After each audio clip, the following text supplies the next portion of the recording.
Hola, hoy aprenderemos sobre las dimensiones del análisis histórico. Como ustedes saben, analizar significa descomponer un todo en partes para hacerlo comprensible. En la historia, el análisis se divide en distintas dimensiones, que tiene que ver con las áreas en las cuales se desarrollan los distintos cambios y procesos. De esta manera existe la dimensión política, la dimensión económica, la dimensión social y la dimensión cultural.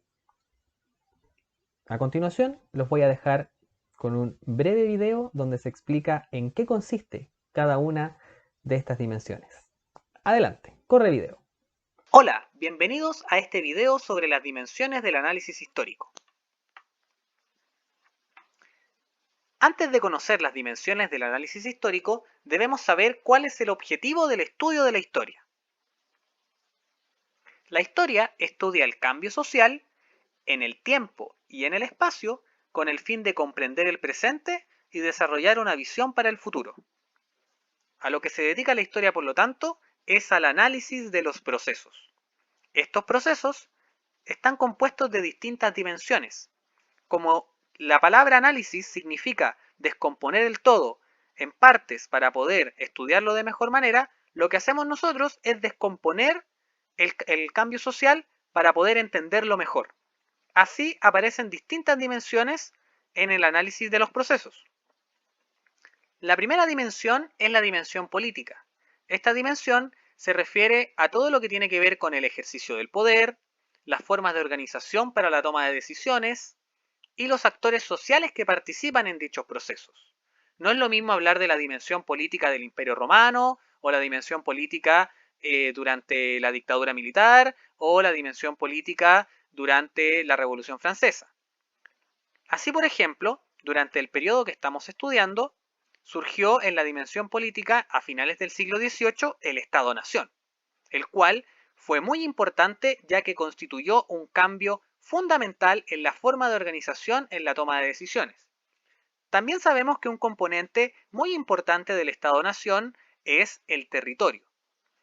A lo largo del siglo XIX, el territorio fue materia de lucha y conflicto entre los distintos estados. De esta manera se desprende otra dimensión que tiene que ver con la dimensión política, pero que es más específica porque tiene que ver con el territorio. A esa dimensión se le denomina la dimensión geopolítica. Otra dimensión es la dimensión económica, la cual consiste en las formas de producción, en la organización de los intercambios económicos y en los roles asignados a los actores sociales en el ámbito de la producción. En otras palabras, la división del trabajo, quiénes trabajan, quiénes no, quiénes son los dueños de los medios de producción, quiénes son los empleados, en otros tipos de economías, por ejemplo, quiénes son esclavos, quiénes son amos, etcétera, etcétera.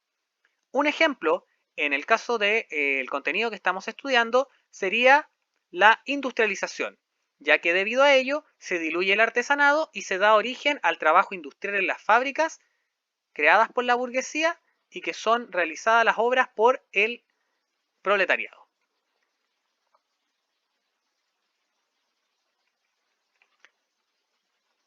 La dimensión social se refiere a las clases sociales que interactúan en un momento histórico y las relaciones de convivencia, conflicto, dominación, explotación, alianza y contradicción que se pueden dar entre ellas.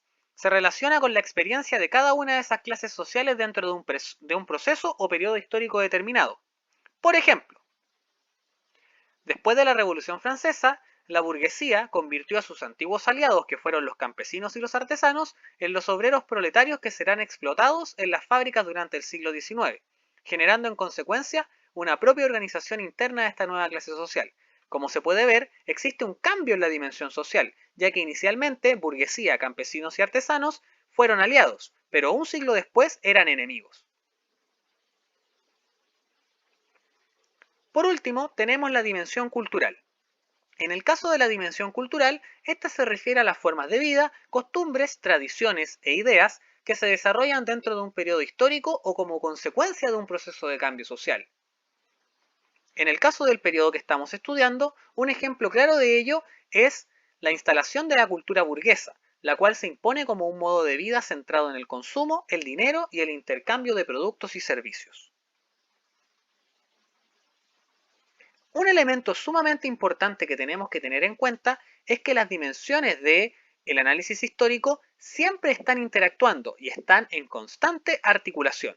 Esto quiere decir que la economía está interactuando con la política y a su vez estas dimensiones mueven a la sociedad y la cultura. Para ser concretos, si la burguesía no hubiese logrado instalar políticamente el Estado-Nación, hubiese sido muy difícil consolidar la economía industrial y al mismo tiempo consolidar el poder social y cultural de la burguesía. Por lo tanto, podemos concluir que todas las dimensiones del análisis histórico se juntan y se articulan dentro de los procesos. Como pudimos ver, la historia es multidimensional. Al mismo tiempo, los procesos son multicausales. Por lo tanto, esto quiere decir que los procesos que nosotros estudiamos en esta asignatura se explican por diversas causas, las cuales al mismo tiempo ocurren en diversas dimensiones de la vida social. Lo importante es nunca perder de vista que esas dimensiones interactúan entre sí. Es decir, por ejemplo, que aquellos procesos que ocurren en el ámbito político pueden repercutir en la economía o también en la composición de la sociedad o viceversa. Así también los procesos de cambio cultural que generalmente toman un mayor tiempo que los otros cambios, generan importantes transformaciones en los procesos históricos. Espero que este material les sirva para las actividades que en lo sucesivo estaremos haciendo en la asignatura. Como siempre, cuenten conmigo. Un gran abrazo.